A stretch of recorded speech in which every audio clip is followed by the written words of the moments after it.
Hi, today I'm gonna teach you how to make my famous cassava cake. So, itong cassava cake na ito na sinasabi ko sa inyo, napakasarap talaga. Lahat ng mga friends ko na nakatikim nito, talagang nagustuhan nila. So, ang ating ingredients para sa ating cassava cake ay 1 kilo ng grated cassava. Okay, so kung hindi kayo makakita ng fresh cassava, ang bilhin nyo na lang is yung frozen, lalo dito sa Amerika. So, ito available sa mga Asian stores. So, this is 454 grams. So, that's less than half a kilo. Ngayon, kung makakita kayo ng fresh na cassava, pwede nyo nang bilhin nyo, kaya lang gagadgarin nyo pa yon. So, we need 1 kilo of this. Kailangan natin ng coconut milk. So, what I have here are 2 cans of thick coconut milk or coconut cream, which is approximately mga 4 cups. 1/4 cup ng melted butter. Kailangan din natin ng 2 cups ng sugar and 2 eggs. So, yan yung pinaka-cassava cake natin mismo. Yan ang mga ingredients niya. So, para naman sa ating topping, ang kailangan natin ay 1 cup ng thin coconut milk, 1 can of condensed milk, and 2 tablespoons of flour. So, kailangan din natin ng extra butter pang grease dun sa ating pans na paglulutuan. So, yan ang mga ingredients natin para sa ating cassava cake. Start mag-mix, isa-set muna natin yung oven temperature natin to 340 degrees. And then sa bake. Yan. So, hintayin muna natin ma-preheat yung ating oven. So, ito na yung ating grated cassava. Ngayon, i-add natin sa kanya yung ating sugar.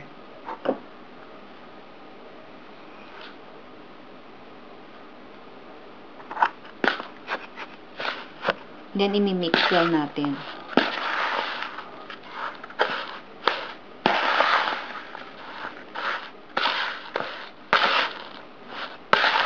Ito naman yung ating dalawang itlog. Medyo babatiin lang natin siya ng konti. And then we will add it to our cassava. Mix natin ulit. Kapag well mix na siya, i-add naman natin na yung ating coconut milk.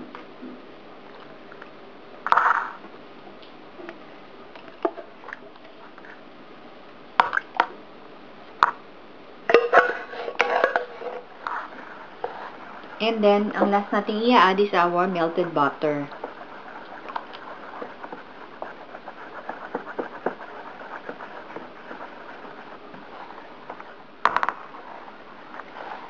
And then, we will make sure na halong-halo ang ating mixture.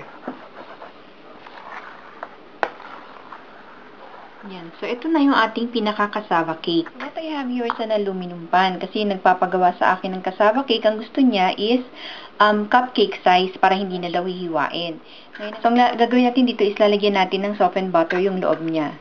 So, ibabrush lang natin sa gilid tsaka sa ilalim. So, bawat isang butas, lalagyan natin ng softened butter na to. Makakatulong siya kapag tinanggalan natin yung ating cassava cake mamaya. Kasi hindi siya masyadong maninikip. So, gagawin lang natin to sa lahat ng cupcake pans o cupcake tins na paglulutuan natin ng ating cassava cake. So, nag-grease na natin yung ating cupcake tins. Ngayon, ready na tayo na i-transfer yung ating cassava dun sa ating paglulutuan. So, what I'm using is yung 1/4 measuring cup. Kasi medyo maliliit lang yung gagawin ko na cassava cake. Kukuha tayo ng 1/4 cup.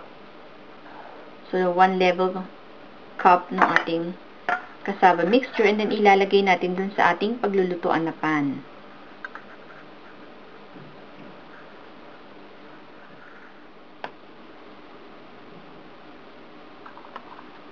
Yan. So, pupunin lang natin lahat ng ating lalagyan hanggang maubos natin yung mixture natin. Kung ayaw nyo ng ganitong size, you can use yung malalaking pans tapos hiwa-hiwain nyo na lang pag isa-serve nyo.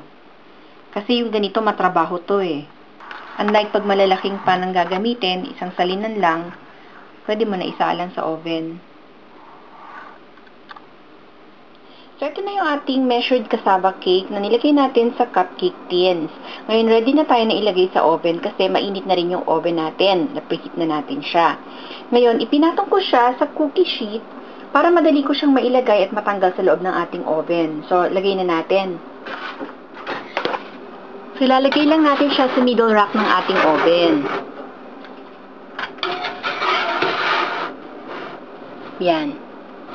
And then we will bake this for about 20 minutes o hanggang medyo maluto yung ating cassava. So mamaya papakita ko sa inyo. Babalikan natin to ha. Sara muna natin. So in the meantime, habang niluluto natin yung ating cassava cake, gagawin naman natin yung topping niya. So kailangan ilalagay natin sa isang saucepan yung ating thin coconut milk. And then i-disperse natin sa kanya yung ating flour.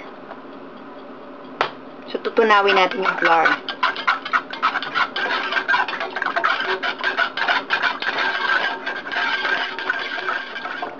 And then, i-add natin yung ating condensed milk.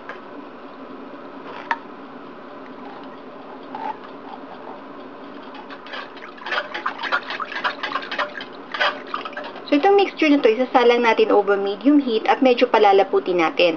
So, habang nakasalang siya sa apoy, hahaluin lang natin ng hahaluin, but hindi natin siya pakukuluin. So, hintayin lang natin na lumapot siya ng konti. Balikan natin. So, ito na yung ating topping. So, hindi pa siya kumukulo pero medyo malapot na. Pwede na natin patayin yung ating apoy at alisin sa kalan yung ating mixture. Ito naman yung ating cassava cake. So, kung makikita ninyo, medyo firm na siya. Pwede na natin siyang hanguin and then lalagyan natin siya ng topping. Medyo nag-thicken na siya. Lalagay natin siya sa ibabaw ng ating cassava cake.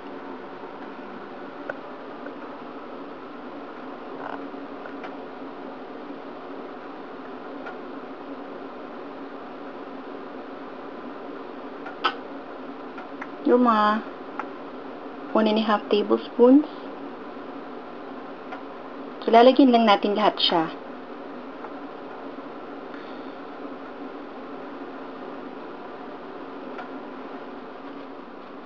Yan, so nalagyan na natin ng topping yung ating cassava cake. Ngayon, ibabalik na natin siya sa oven.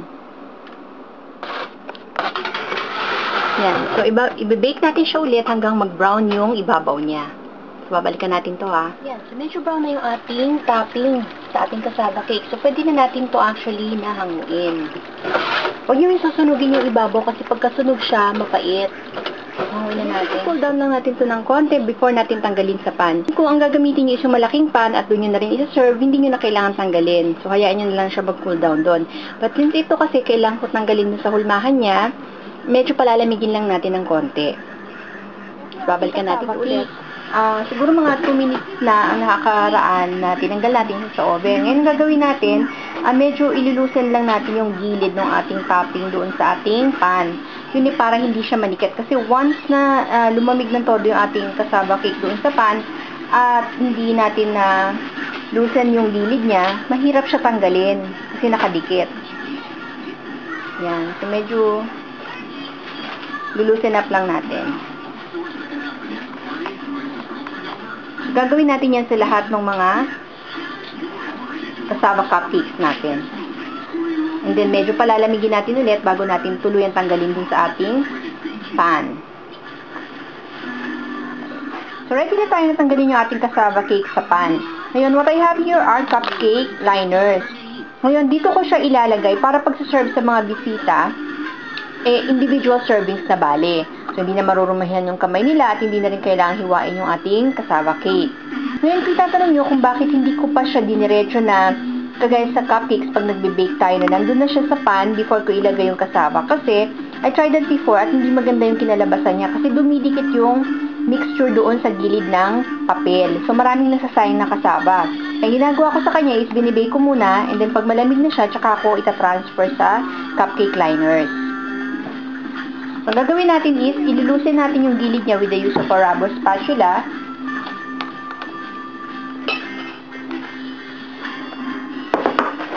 And then, tsaka natin siya ililift.